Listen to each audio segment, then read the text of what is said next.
Did you know that humans may have emerged in Africa hundreds of thousands of years earlier than previously thought?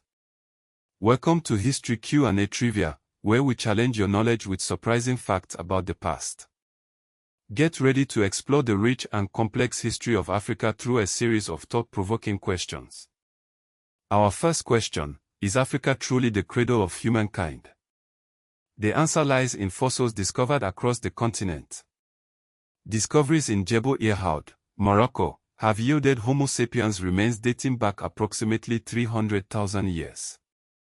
Further finds in Omo Kaibish and Hato, Ethiopia, have revealed fossils around 195,000 and 160,000 years old, respectively.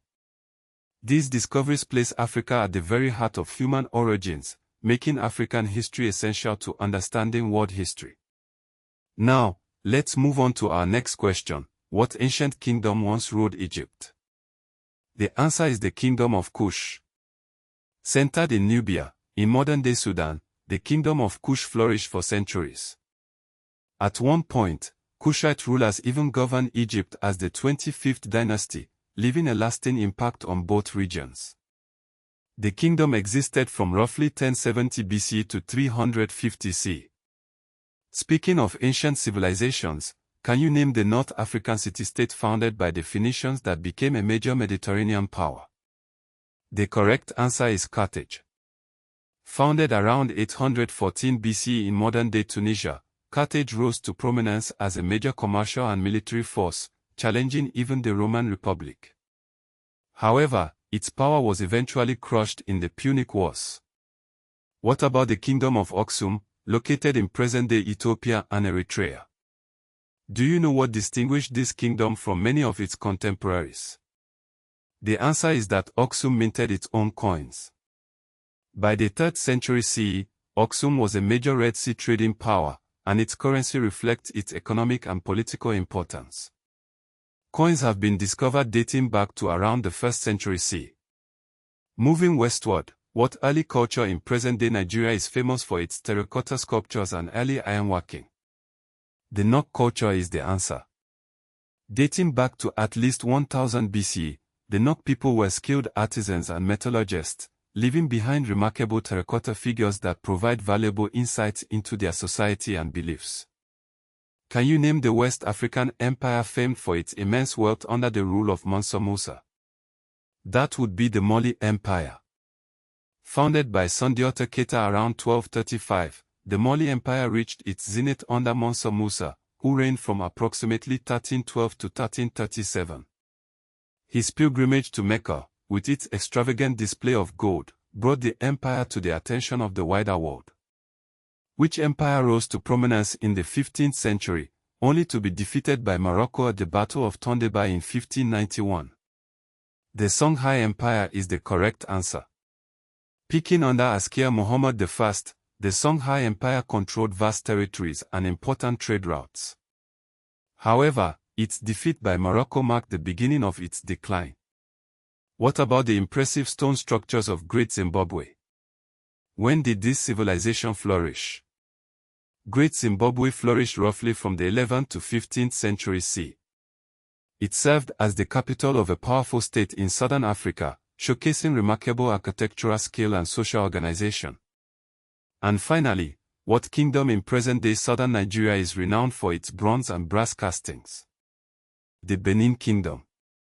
From the 13th century onward, Benin artists produced intricate and sophisticated metalwork that continues to be celebrated today.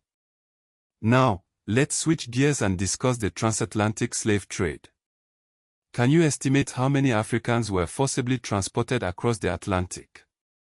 The answer is a staggering 12.5 million.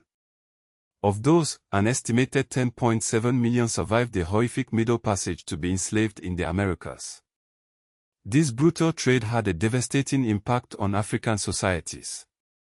Speaking of colonialism, what conference formalized the partition of Africa among European powers? The Berlin Conference, held from 1884 to 1885, saw European powers carve up the African continent without any African representation. This event had profound and lasting consequences for the continent's political landscape. Which sub-Saharan African colony was the first to gain independence from Britain?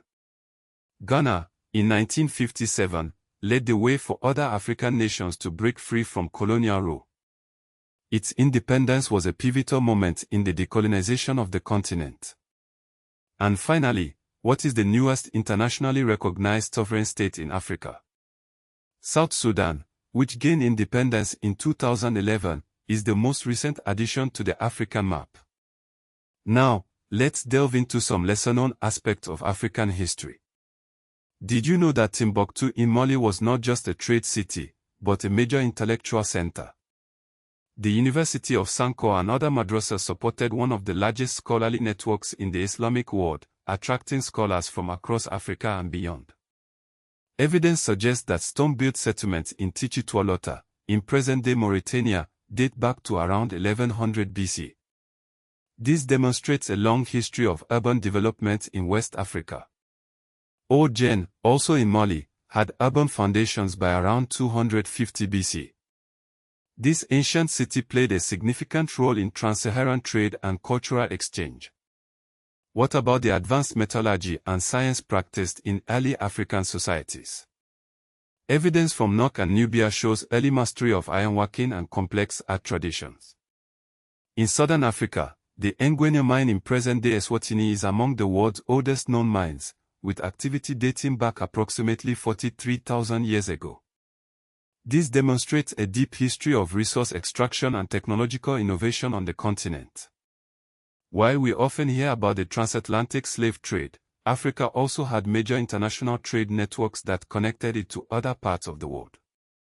Trans-Saharan routes connected West Africa with North Africa, the Mediterranean, and the Middle East, facilitating the exchange of goods, ideas, and culture. The Indian Ocean trade linked the Swahili coast with Arabia, Persia, India, and later China. Swahili city-states such as Kilwa, Mombasa, and Sofala prospered through commerce in gold, ivory, cloth, and enslaved people. It's also important to note that colonial rule was not uniform across the continent. Ethiopia, for example, was never fully colonized in the same way as most of Africa. Although Italy occupied it from 1936 to 1941, Ethiopia preserved continuity as a sovereign state. Liberia was founded in 1847 as a republic by formerly enslaved African Americans and free black settlers, though that history is itself politically contested and complex. And finally, African resistance to colonial rule was widespread and often underestimated. Major anti-colonial movements included the Moji Moji Rebellion in German East Africa, the Mau Mau Uprising in Kenya, and the Algerian War of Independence. African women played major roles in these resistance movements, including Funmilayo Ransome Kuti in Nigeria and Albertina Sisulu in South Africa. So, as we've explored today, Africa is not just a place with a past, it is the foundation upon which human history is built.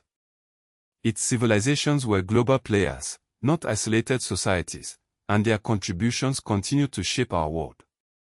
From the ancient kingdoms to the independence movements, African history is a testament to the resilience, ingenuity, and enduring spirit of its people.